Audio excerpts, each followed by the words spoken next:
नमस्कार, मैं हूँ किरण सिंह।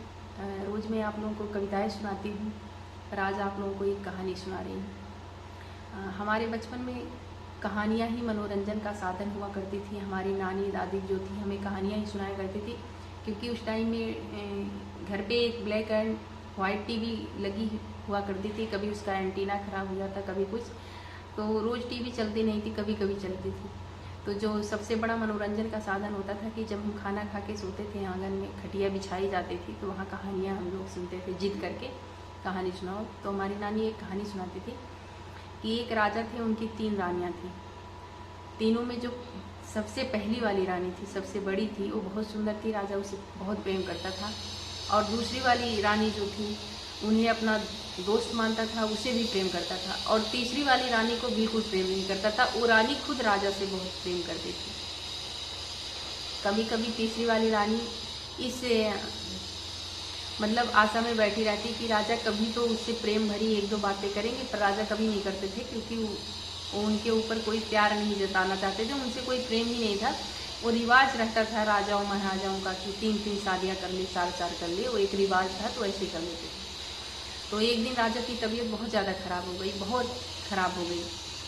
तो राजा ने अपनी सबसे प्रिय रानी बड़ी वाली को बुलाया और उनसे कहा कि लग रहा है कि मृत्यु हमारे बिल्कुल करीब आ गई है और मैं अकेले नहीं जाना चाहता मरने के बाद, क्या तुम मेरे साथ चलोगी?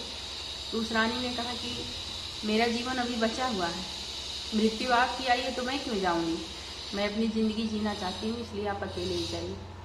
दूसरी रानी को भी बुलाया। दूसरी रानी ने जब सुना कि राजा का अंतिम क्षण चल रहा है, तो उन्होंने उनके पास आने से ही मना कर दिया।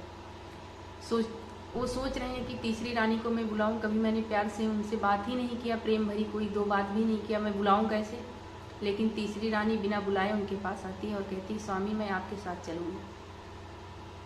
तो राजा को बहुत झटका लगता है कि जिस रानी से मैंने कभी प्रेम से बात ही नहीं किया, जिसके ऊपर सब कुछ न्यौछावर करता रहा, उसने मना कर दिया, ये क्यों मेरे साथ जाना चाहती है? वो तीसरी रानी कहती है कि मैं आपके मरने के बाद मेरा अस्तित्व क्या रहेगा, मैं विधवा बनकर नहीं जीना चाहती, आपके साथ चलना चाहती हूँ।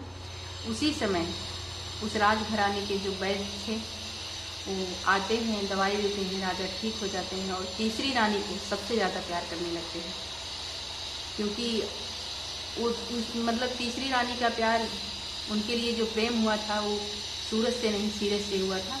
तो मैं कुछ पंक्तियाँ पढ़ती हूँ, आपको सुनाती हूँ कि सुंदरता कुछ दिनों का मेहमान हुआ करती है, चमक बिखेरे नव निर्मित सामान हुआ करती है।